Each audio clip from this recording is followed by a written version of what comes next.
What's up guys, welcome to Play Infinite. Today is September 18th, 2012 and LG has officially announced the LG Optimus G flagship smartphone, and I will go over all the specs, but this is a quad-core beast alongside LTE, so I'm going to go over a lot more specs, a lot more features, and even touch up upon the design in this video. So again, like I said before, it's going to be using a quad-core CPU. It is actually the Qualcomm's Fusion 3 chipset, which actually pairs a 1.5 GHz quad-core Snapdragon S4 Pro SoC alongside a 2G/3G and/or LTE radio, and that is actually the code name is MDM9615. It all comes packed in for only 8.45 millimeters, which is around 0.33 inches, meaning that it's going to be a very thin handset, and you'll see that by all the specs that it has, it's definitely worth the price. However, the price is a bit pricey as well, but it's nice that LG kind of squished it all to just 8.45 millimeters.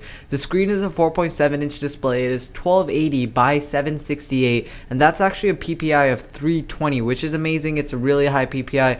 Once you start going above that, your eyes can't really distinguish between the pixels, and there's really no use for it. So 320 is a nice number. It's a true HD IPS Plus display, and it has zero gap touch, which is basically in-cell touch. It's just LG's fancy marketing there.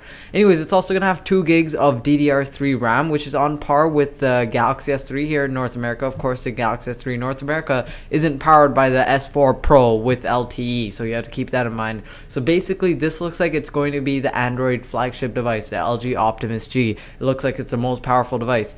It also has a 2100 mAh battery, and it's a Li polymer battery, so just the standard stuff that you get there with 800 charges, so it's going to be a pretty long time before that battery dies out. It's going to come shipped with Android 4.0 Ice Cream Sandwich.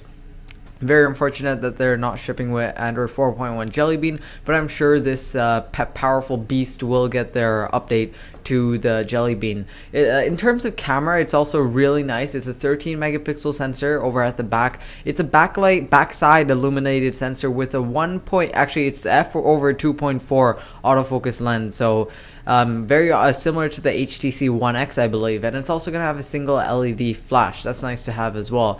The front-facing camera is a 1.3 megapixel shooter, and it's gonna have 32 gigs of built-in flash storage, but no micro SD card, unfortunately. But 32 gigabytes should be fine for you. But I know there's a lot of people out there that really insist on having a micro SD card, and unfortunately, this phone does include it. Other specs include Wi-Fi, Bluetooth 4.0, AGPS, NFC, MHL, all sorts of things. Now let's talk a bit about the design. So this is actually in between the design of the LG Chocolate and the LG Prada.